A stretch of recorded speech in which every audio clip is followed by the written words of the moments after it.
Put some extra garlic in the pot roast tonight, Clara. You know how Julian hates it bland, and make sure you pick up my dry cleaning before 5. My mother-in-law Evelyn said this over the phone in her usual airy, commanding tone, completely ignoring the fact that her son was currently living in a cheap motel after I caught him sleeping with his 22-year-old assistant. My divorce attorney Sophia stared at me from across her polished mahogany desk, her eyebrows raised in absolute disbelief. I had the phone on speaker and Evelyn's voice bounced off the walls of the high-end legal office. Evelyn, I am sitting in my lawyer's office signing the final petition for divorce, I replied, my voice shaking slightly but holding firm. Julian has been served and he has already moved his things out of my house. There was a brief pause on the line, the kind of silence that usually precedes a storm, but then Evelyn just laughed, a light tinkling sound that sent shivers down my spine. Oh, Clara, stop being so dramatic. You two are just having a little rough patch. Now don't forget the starch on the dress shirts. Then she hung up, leaving me holding a buzzing phone and wondering if I was the one losing my mind. To understand how we got here, you have to understand the sheer audacity of Julian's betrayal. I met Julian 6 years ago when he was a struggling graphic designer, and I was climbing the corporate ladder at a major consulting firm. I fell in love with his charming smile and his seemingly artistic, sensitive soul, completely ignoring the red flags that my friends pointed out. I bought our 4-bedroom suburban home entirely with my own savings, paid for our luxury vacations, and even financed his failing design boutique. For years, I was the golden goose, and his family, especially Evelyn, treated me like a personal ATM while masking it as familial love. But everything shattered 3 weeks ago on a rainy Tuesday afternoon when I came home early from a business trip to surprise him. I walked up the stairs carrying a bottle of expensive champagne, only to hear giggling and soft music coming from our master bedroom. My holiday bonus. The shock was so physical that I actually dropped the champagne bottle, shattering it on the hardwood floor and sending glass and foam everywhere. Julian scrambled out of bed looking pale and pathetic, while Sarah shrieked and tried to cover herself with my favorite silk throw blanket. Clara, it is not what it looks like. She is just a friend who needed a place to stay after her apartment flooded, Julian stammered, his voice cracking as he stood there naked and shivering. Get out of my house, I whispered, the rage boiling up from deep inside my chest until it felt like a physical weight. Both of you get out right now before I call the police and report an active home invasion. Julian left that day in a pair of mismatched sweatpants, carrying his clothes in garbage bags, but the real nightmare began the next morning. My phone rang at precisely 8 o'clock, and when I answered, expecting a tearful apology from Julian, it was Evelyn asking if I had seen her favorite blue cardigan. Evelyn, Julian cheated on me, and I kicked him out, I said, rubbing my temple as the headache of the century began to form. We are getting a divorce. Well, young people make mistakes, dear, but we have a family dinner this Sunday, and I expect you to bring that lovely spinach dip, Evelyn replied, her voice as smooth as butter. At first I thought she was in shock or perhaps experiencing early onset dementia, but as the days went on, the calls never stopped. Every single morning Evelyn would call to ask about groceries, dry cleaning, or what time we were arriving for holiday celebrations. She talked about Julian as if he were still sleeping beside me, completely erasing the fact that he was currently sleeping on a futon at his buddy's apartment. I tried blocking her number, but she immediately began calling from burner phones, her neighbor's landline, and even her sister's iPad. Clara, sweetie, you cannot just block your mother-in-law. It is highly disrespectful, and by the way, Julian needs his golf clubs, she said when she finally reached me on a spoofed local number. Evelyn listened to me very carefully, I screamed into the receiver, unable to control my frustration any longer. Your son is a liar, a cheater, and a parasite, and I am divorcing him. Do not call me again. Oh, you are just stressed from work, darling. I will call you tomorrow when you are feeling more like yourself, she chirped before hanging up. My lawyer Sophia suggested that we ignore the calls and focus on the asset division, but Evelyn's behavior was starting to border on harassment. I changed the locks on my house the very next day because I knew Julian still had a key and I did not trust his mother not to walk right in. Sure enough, my security cameras caught Evelyn trying to use her spare key on my front door just 3 days after the lock change. She spent 10 minutes jiggling the key in the lock, looking increasingly frustrated before she finally kicked the flower pot next to the door and stormed off. Within 5 minutes, my phone was ringing from an unknown number, and when I answered, Evelyn was in a state of controlled fury.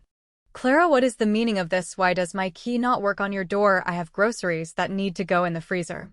"You do not live here, Evelyn, and neither does your son," I said, trying to keep my voice flat and emotionless. "You have no right to enter my property." "Do not use that tone with me, young lady. I raised the man who built that life with you, and you will respect this family," she hissed. "Julian did not build anything," I snapped back. "I paid for the house, I paid for his car, I paid for his failing business, and I paid for your luxurious spa weekends." "Well, a marriage is a partnership, and Julian has contributed his creative genius, which is worth far more than your cold hard cash," Evelyn said with absolute conviction. I hung up on her, but the level of delusion was starting to make me deeply uneasy because it did not make any logical sense. Why was she so desperate to keep up the charade that nothing had changed when her son had been caught red-handed in the most humiliating way possible? The answer to that question came 2 days later when I received a notification from my bank about an unusual inquiry on my line of credit. I logged into my online banking portal and my blood ran completely cold when I saw the balance of my home equity line of credit. A sum of $300,000 had been withdrawn just 4 weeks prior, right around the time Julian started acting distant. The withdrawal authorization form had my signature on it, but I knew with absolute certainty that I had never signed any such document. I immediately called Sophia and we requested a copy of the physical paperwork from the bank's fraud department. While we waited for the documents to arrive, the daily phone calls from Evelyn continued like clockwork. "Clara, honey, I was thinking we should book that cabin in Aspen for Christmas this year. Julian says he wants to teach me how to ski," Evelyn said, her tone completely cheerful. "Evelyn, did you know that Julian withdrew $300,000 from my account?" I asked, holding my breath as I waited for her reaction. "Oh, men and their business ventures, you know how Julian is always looking for the next big investment," she dismissed it easily. "Did you help him forge my signature, Evelyn?" I demanded, my voice dropping to a low, dangerous register. There was a sharp intake of breath on the other end of the line, followed by a long, icy silence that confirmed my worst fears. "You have no proof of such wild accusations, Clara, and frankly your lack of trust is exactly why Julian had to seek comfort elsewhere," she said, her voice suddenly dropping the sweet grandmotherly act. She had finally admitted it without actually admitting it, and the realization of what they had done made me physically ill. Julian and Evelyn had systematically planned to drain my assets before Julian's affair came to light, knowing that the marriage was on its last legs.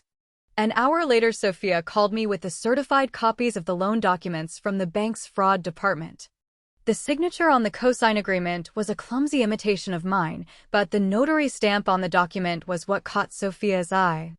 The notary who had certified the signature was none other than Evelyn's sister Brenda, who worked at a small local shipping store. They had forged my signature and used their own family member to notarize the document to make it look legally binding. "This is not just a messy divorce anymore, Clara," Sophia said, her voice filled with a grim satisfaction. "This is grand larceny, forgery, and notary fraud.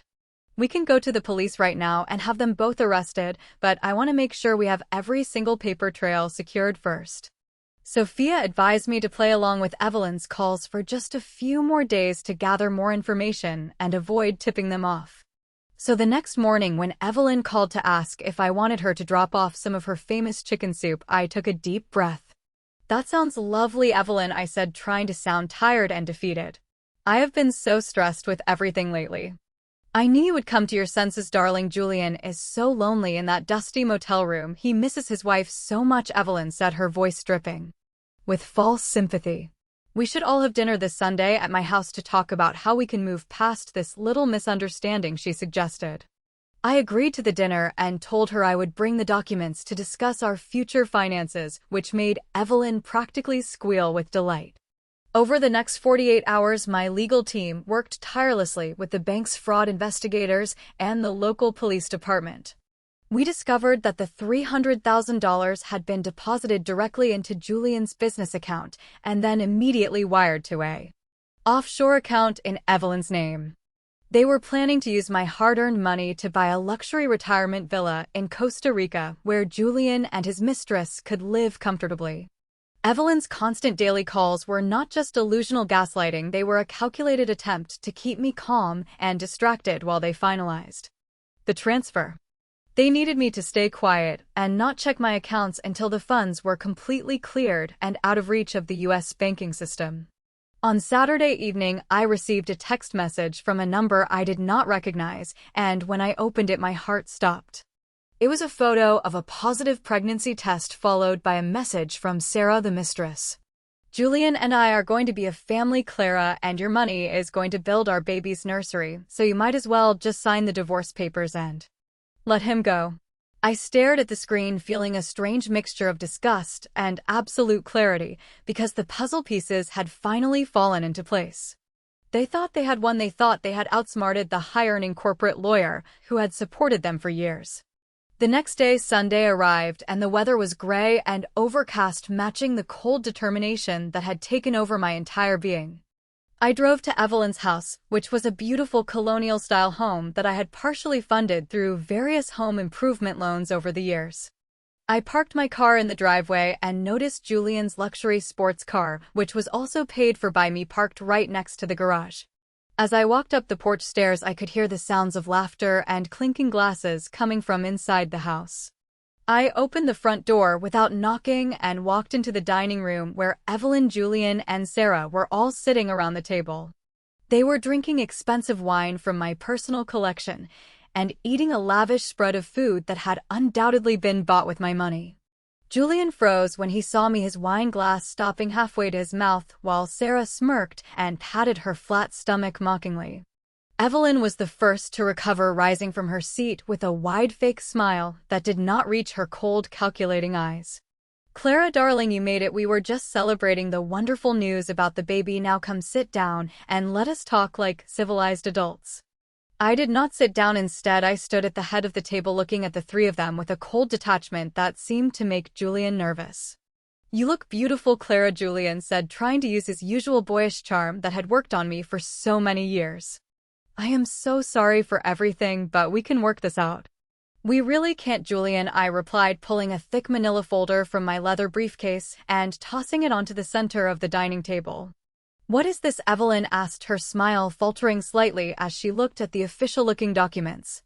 Those are the forensic financial reports from my bank's fraud division, along with the security footage of your sister Brenda notarizing a forged document, I said.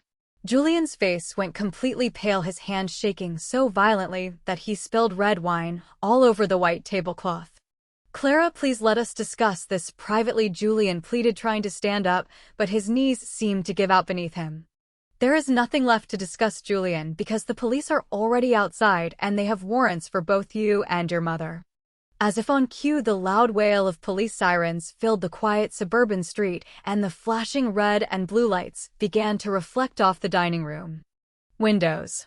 Evelyn's face twisted into an expression of pure, unadulterated hatred, her sweet mother-in-law persona vanishing instantly. You ungrateful little bitch, she screamed, lunging across the table toward me. We made you a part of this family, and this is how you repay us. Two police officers pushed past the front door and entered the dining room, drawing their tasers as Evelyn tried to grab my arm. Ma'am, step away from her and put your hands behind your back, the lead officer commanded, his voice booming through the room. Evelyn shrieked and struggled as the officers forced her arms behind her back and clicked the metal handcuffs into place. Julian was weeping openly, his head buried in his hands, as another officer handcuffed him and read him his Miranda rights. Sarah sat in her chair looking absolutely terrified, realizing that her meal ticket and her dream of a luxury lifestyle were vanishing before her eyes. You can't do this to me, I am pregnant, she sobbed, looking at the officers who ignored her and led Julian and Evelyn out of the house. I watched from the window as my mother-in-law and my soon-to-be ex-husband were loaded into the back of separate police cruisers. The neighbors were all standing on their lawns whispering and pointing their phones at the spectacle of the wealthy neighborhood's favorite matriarch being arrested. As the police cars drove away, I looked at Sarah, who was still sitting at the table, clutching her stomach and looking at me with wide, frightened eyes. You should probably start looking for a job, Sarah, because Julian is going to prison and your dream house in Costa Rica does not exist, I said quietly. I walked out of the house, leaving her alone in the empty dining room, and for the first time in 6 years, I felt like I could finally breathe. The legal battle that followed was intense and brutal, but my lawyer Sophia and the district attorney's office had an airtight case. Evelyn's sister Brenda struck a plea deal, almost immediately agreeing to testify against Evelyn and Julian in exchange for a lighter sentence. Brenda admitted that Evelyn had promised her $20,000 from the forged loan to notarize the documents without my presence. Julian tried to claim that I had given him verbal permission to sign my name, but the bank's security footage and his own text messages contradicted his story. During the trial, the prosecution presented the text messages from Julian to his mistress boasting about how they were going to drain my bank accounts. He had written that I was too stupid and too busy with my corporate job to ever notice the missing money until they were already out of the country. Seeing those messages read aloud in a public courtroom was humiliating, but the look on Julian's face as the judge handed down his sentence made it all worth it. Julian was sentenced to 5 years in federal prison for bank fraud, identity theft, and grand larceny. Evelyn received 4 years for her role in planning the scheme and conspiracy to commit fraud, while her sister Brenda was sentenced to probation and lost her notary license.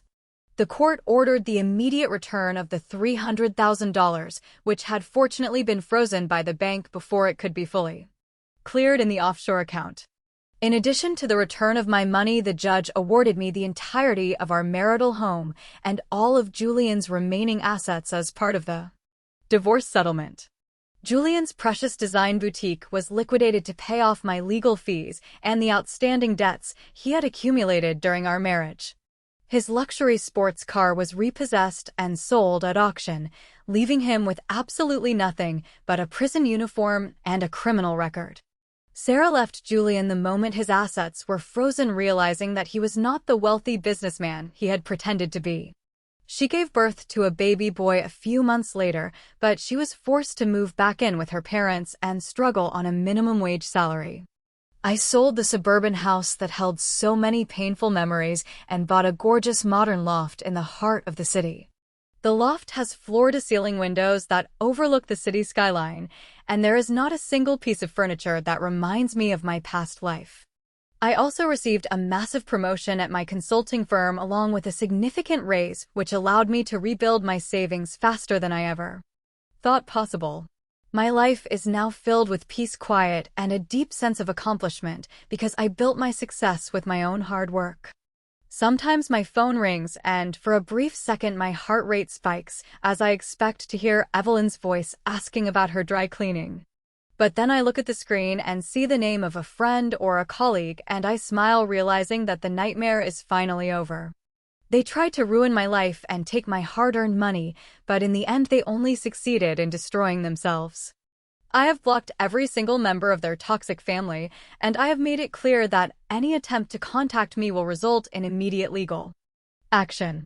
The daily phone calls have finally stopped, and the silence is the most beautiful sound I have ever heard in my entire life. As I sit on my balcony, sipping a glass of expensive champagne that I paid for myself, I know that justice was fully served. My ex-husband and his mother are currently sitting in prison cells, reflecting on the consequences of their greed and arrogance. They thought I was weak because I loved them and supported them, but they forgot that the same strength that built their comfortable lives could also tear them down. Now they have nothing but time to think about the golden goose they tried to slaughter and the life they threw away for a handful of lies. I am free, I am wealthy, I am successful, and I am happier than I have ever been in my entire existence.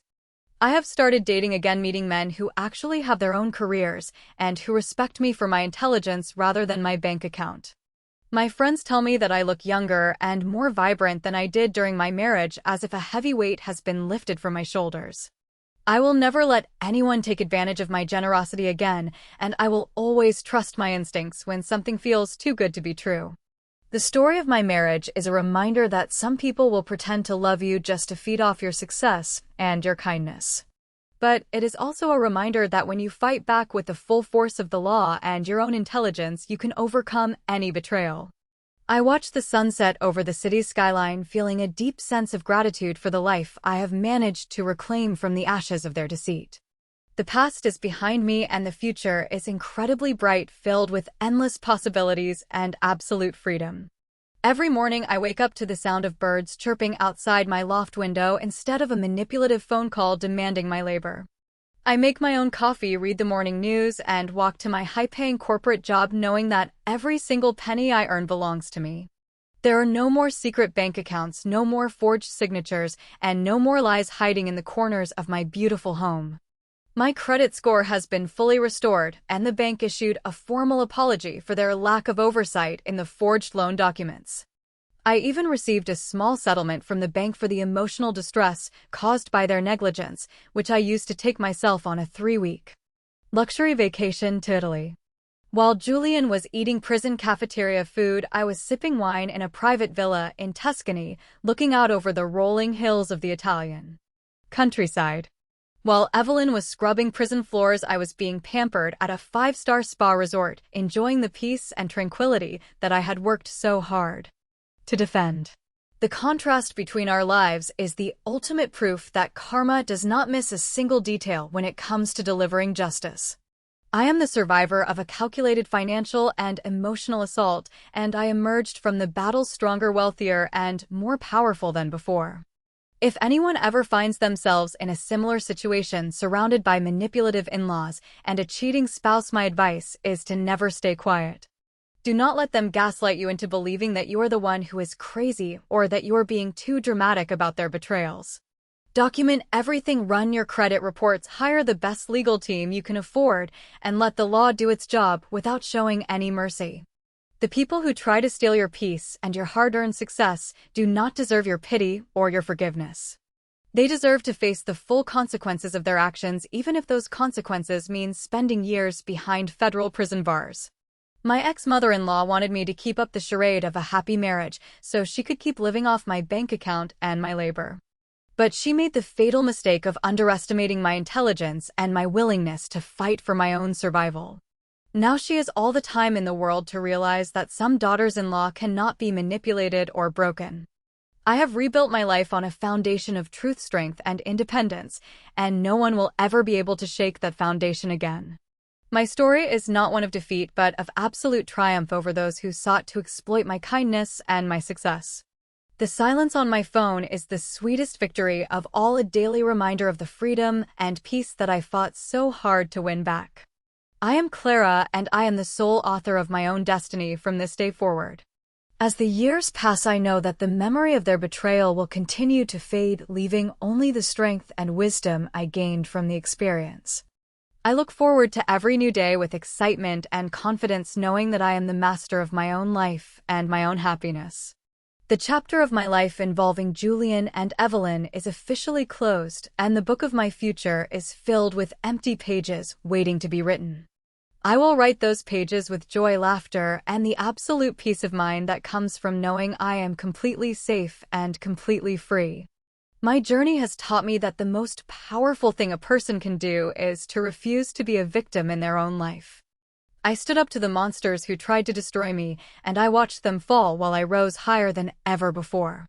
And for that I will be forever grateful for the strength that allowed me to fight back and win my life. I am finally home, and the air has never tasted sweeter. Just when I thought the dust had completely settled and I could finally close the book on that miserable chapter of my life, Sophia called me with an unexpected update regarding the liquidation of Julian's estate. It turned out that as the court-appointed receiver began cataloging the items in Julian's design boutique and our old marital storage unit, they uncovered a hidden compartment in his custom-made office desk. Inside that compartment was a fireproof lockbox containing a series of handwritten journals, ledgers, and a collection of prescription pill bottles that did not belong to either Julian or me.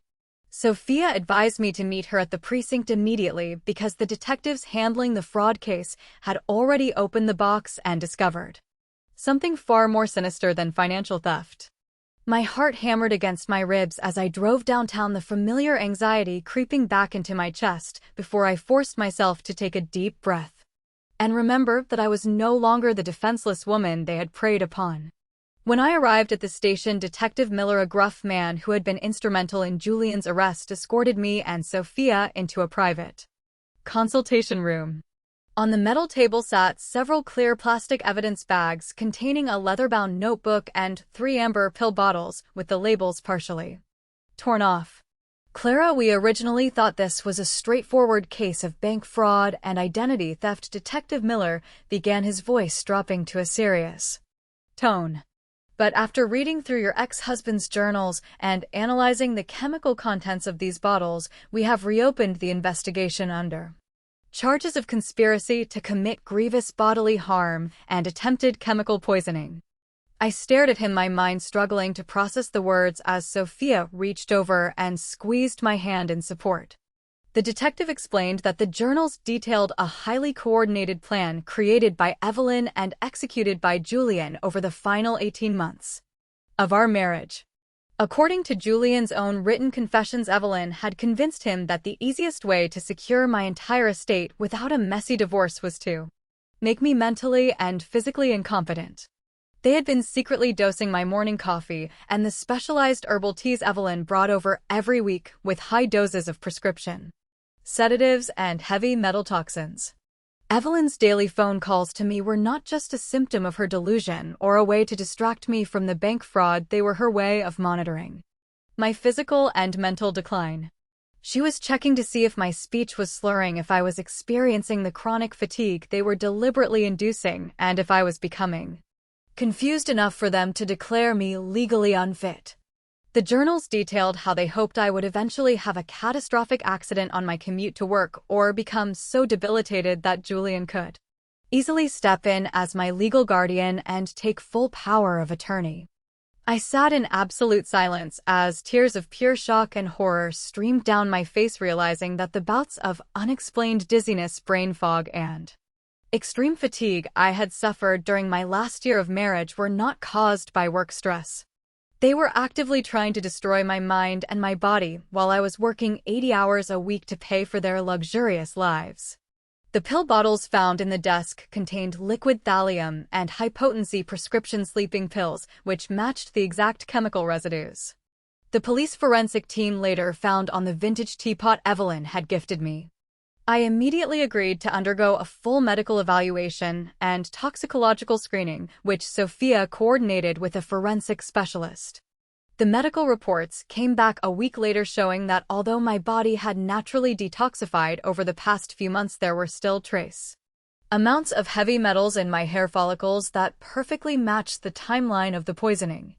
Armed with this undeniable scientific evidence and Julian's own detailed journal entries, the district attorney upgraded the charges against both Julian and Evelyn to attempted murder and conspiracy to administer poison. The news of the upgraded charges sent shockwaves through their defense attorneys, who immediately realized that their clients were facing decades behind bars instead of a few years in a low-security facility. Julian broke down during his interrogation, pointing the finger entirely at his mother, claiming that Evelyn was the mastermind who purchased the toxins online and forced him to slip them into my drinks.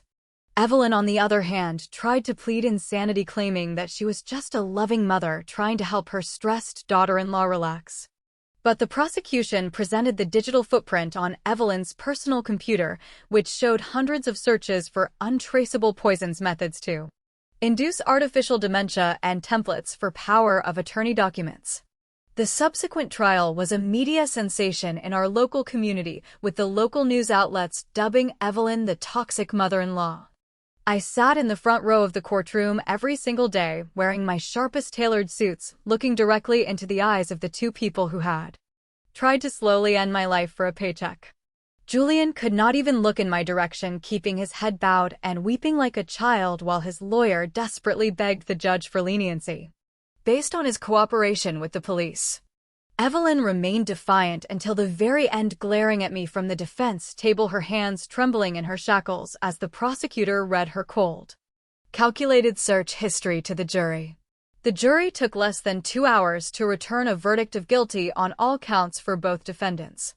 The judge, a stern woman with no tolerance for domestic abuse, looked down at Julian and Evelyn with visible disgust before delivering their sentences. Julian was sentenced to 25 years in a maximum security state penitentiary, with no possibility of parole for the first 15 years. Evelyn was sentenced to 30 years without the possibility of parole, effectively ensuring that she will spend the rest of her natural life behind concrete walls and steel bars. Evelyn's sister Brenda, who had escaped with probation for the notary fraud, was also charged as an accessory after the fact when they discovered she had helped purchase the prescription drugs under her own name. Brenda was sentenced to 5 years in prison, losing her home, her pension, and her standing in the community. As Evelyn was led out of the courtroom in her bright orange jumpsuit, she finally broke her silence, screaming obscenities at me and cursing the day Julian brought me into her life. I did not flinch or turn away. Instead, I simply smiled and watched as the heavy wooden doors of the courtroom closed behind her forever. With the criminal trials finally concluded, Sophia filed a civil lawsuit against Evelyn's estate on my behalf to recover the remaining damages and secure full ownership of all their properties.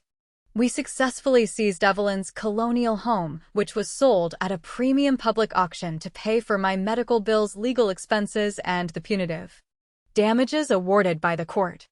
I watched the moving trucks carry away Evelyn's cherished antique furniture, her expensive paintings, and all the luxury items she had accumulated through decades of manipulation and greed.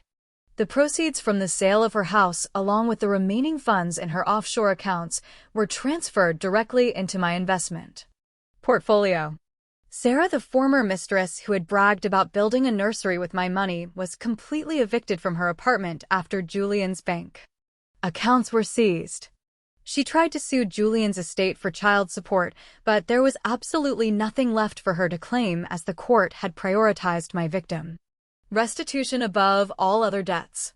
She ended up working 2 low-paying retail jobs to support her child, living in a cramped basement apartment on the outskirts of the city while her former dream of luxury lay in ruins. She once tried to approach me in a grocery store parking lot, her eyes red and swollen, as she tried to apologize and beg for financial assistance for her baby. I looked at her with the same cold indifference I had shown her in the dining room, rolled up my window, and drove away without saying a single word. She had chosen to align herself with thieves and attempted murderers, and she would have to live with the consequences of her choices for the rest of her life. I used a portion of the millions recovered from Evelyn's estate to establish a charitable foundation that helps victims of domestic abuse and financial exploitation navigate the legal system. I hire top-tier forensic accountants and private investigators to help women who are being financially suffocated by their spouses to find their assets and regain their independence. My loft in the city has become a sanctuary of health, wellness, and peace. I hired a private chef to prepare organic, nutrient-rich meals to help my body fully recover from the physical damage caused by the low-level poisoning. My energy levels have skyrocketed, my mind is sharper than ever, and the chronic fatigue that used to plague my weekends has been replaced by a vibrant love for physical fitness and outdoor activities. I joined an upscale hiking club and have already climbed 3 of the highest peaks in the region, feeling the clean mountain air fill my lungs and wash away the last traces of their poison. My consulting career has continued to flourish, and I was recently named a senior partner at my firm, making me one of the youngest women in the company's history to achieve such a prestigious position. My professional reputation is untarnished, and my clients respect me not just for my sharp business acumen, but for the resilience and integrity I displayed during the highly publicized trial. I recently met a wonderful man named Marcus, who is a pediatric surgeon and a volunteer at the same domestic abuse foundation I established. Marcus is gentle, kind, and incredibly supportive of my independence, never once trying to control my finances or make me feel like I need to diminish my success to make him feel secure. We take slow, meaningful steps in our relationship, prioritizing open communication, trust, and mutual respect above everything else. He listens to my story with deep empathy and has never once pressured me to move faster than I am comfortable with. Last week, I received a final letter from the State Department of Corrections notifying me that Julian had tried to appeal his sentence, claiming that his constitutional rights were violated during his arrest. The appeal was summarily denied by the circuit court in less than 10 minutes, and his file has been marked as ineligible for any future sentence. Reductions. Evelyn also attempted to file a lawsuit from prison claiming that I had illegally seized her personal belongings, but the judge threw the case out of court and labeled her a vexatious litigant. They are both locked away in cold, dark cells, stripped of their names, their money, their dignity, and their freedom, while I am living a life of absolute luxury and peace. Sometimes when I am sitting on my balcony watching the city lights flicker like a sea of diamonds, I think about the daily phone calls Evelyn used to make to my phone. I realize now that those calls were the ultimate proof of her arrogance, because she truly believed that she could control my life, my health, and my destiny with a few sweet words and a fake smile. But her greed became her undoing, and her desperate attempts to keep me in her trap only succeeded in locking her in a cage of her own making. I took the phone that she used to terrorize me with, and I threw it into the deep blue waters of the harbor, symbolizing the absolute end of her influence over my life. My phone now only rings with calls from people who love me, respect me, and value my presence in their lives.